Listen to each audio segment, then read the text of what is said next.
talk a little bit. I want to revisit this idea from our reading today about Lo Bashamayim Hi, that it's not in the sky. And I'm going to give a couple rabbinic opinions that are kind of too good to pass up. And then I'm going to talk about it a little bit more on a personal level, and we'll see what resonates with people. But I'm going to start, I'm just going to reread the verses both in Hebrew and in English, because even if you don't understand the Hebrew, it's got a beautiful kind of cadence to it. And then in case you don't understand the Hebrew, I'll read it in English just to make sure we're all starting from the same page. So I'm going from Deuteronomy chapter 30, verse 11. Ki hamitzvah hazot asher anochi metzavcha hayom lo nifleta hi mimcha v'lo rechoka hi. Lo bashamayim hi lemor mi ya'aleh lanu hashamayma v'yikacheha lanu v'yashmi'enu ota v'ne'asena. V'lo me'ever layam hi lemor mi ya'avor lanu et ever hayam v'yikacheha lanu v'yashmi'enu ota v'ne'asena. Ki karov elecha hadavar me'od beficha uvilvavcha la'asoto. Surely this instruction which I enjoin upon you this day is not too baffling for you, nor is it beyond reach. It is not in the heavens that you should say, who among us can go up to the heavens and get it for us and impart it to us that we may observe it. Neither is it beyond the sea that you should say, who among us can cross to the other side of the sea and get it for us and impart it to us that we may observe it. No, the thing is very close to you, in your mouth and in your heart to observe it. And the most famous kind of use of this quote is a story from the Talmud that is kind of too good to read these passages without kind of recounting it, although I'm sure many of you who have either been through this parsha enough times in the yearly cycle or have gone to adult ed classes have heard it before. But I want to, it's a great story, and I just want to recount it. So this comes from a section of the Talmud, and they're basically, what they're actually discussing is mostly a non sequitur. It has to do with the permissibility of a certain stove of a certain person, but it's not so much the halachic issue that's at stake that is important to us as much as it is their reasoning. So I'm gonna read you the story. Rabbi Eliezer declared the oven of Akanai pure, while the sages declared it impure. On that day, Rabbi Eliezer brought all the possible arguments, but the others did not accept them. He then said to them, if the law is as I say, let this carob tree prove it. The carob tree then moved 100 cubits from its place. They retorted, no proof can be brought from a carob tree.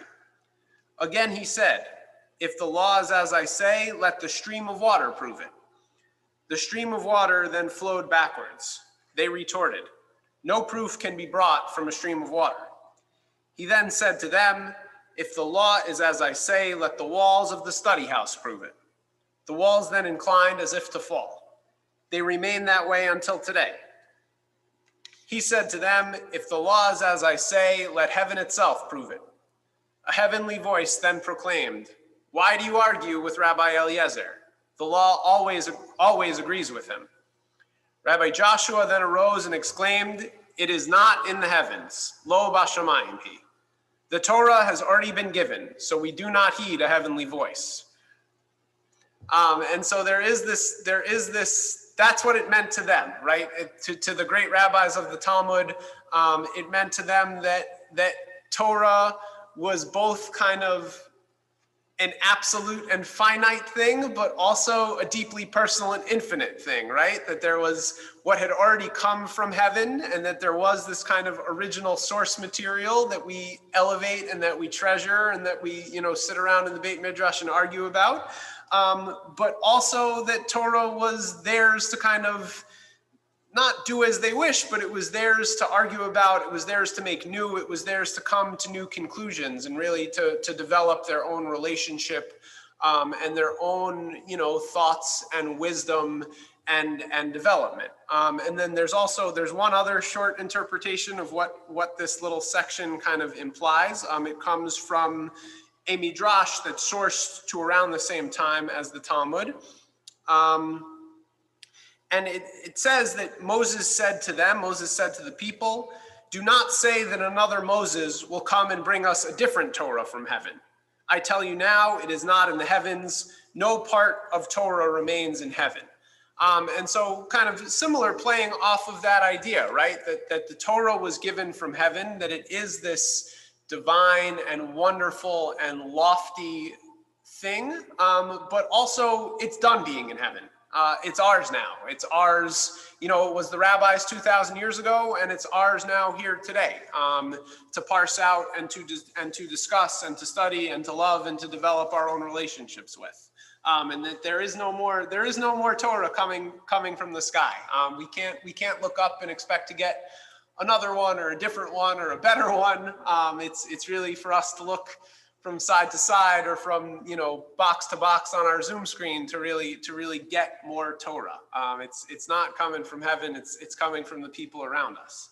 And I wanna think about kind of the personal relationship that's implied in there, and whether that's a personal relationship between each and every one of us and the other people around us, or whether that's a personal relationship between ourselves and Torah, or whether that's part of our relationship between ourselves and God, or ourselves and the divine. And I want to start by thinking of the opening phrase of this set of verses, which is Ki hamitzvah hazot asher anochi mitzavcha hayom. Surely this instruction which I join upon you this day does not reside in the sky. And there's an obvious question here, which the Ramban, the Nachmanides, asks: what instruction? What are we talking about? When Moshe says this mitzvah, what mitzvah is he talking about? And the answer that the Ramban gives is also perhaps obvious, but it's a little bit counterintuitive as well. When he says the mitzvah that I give to you this day, Moshe is talking about all of it, the whole of Torah.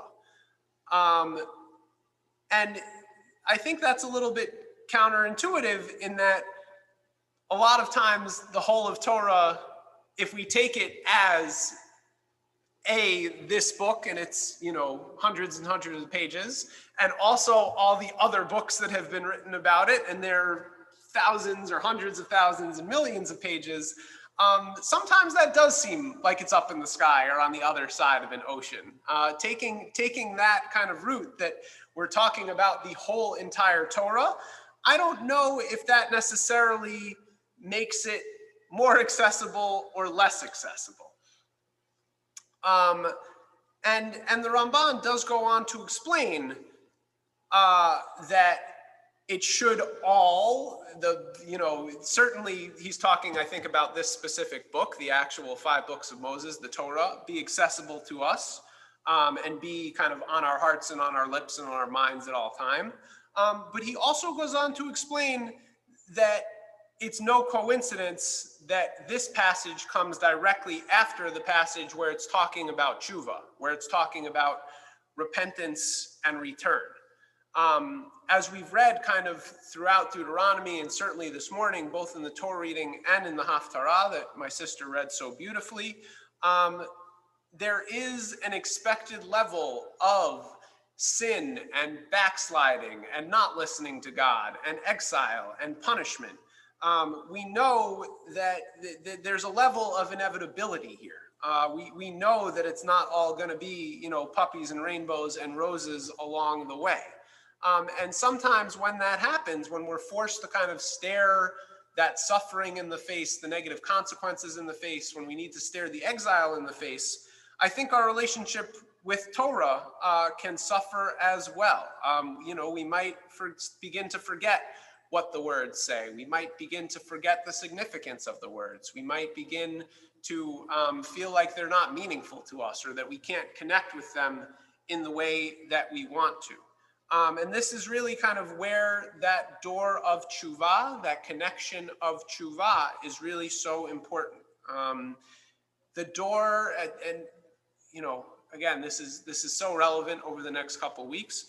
The door to tshuva is never closed. It's kind of our easiest little crack of a way back in, of thinking of this concept of return. And no matter what else has happened, no matter what else is going on, how much our relationship with God or our relationship with Torah has deteriorated, we can look at a verse from earlier in the Parsha. Even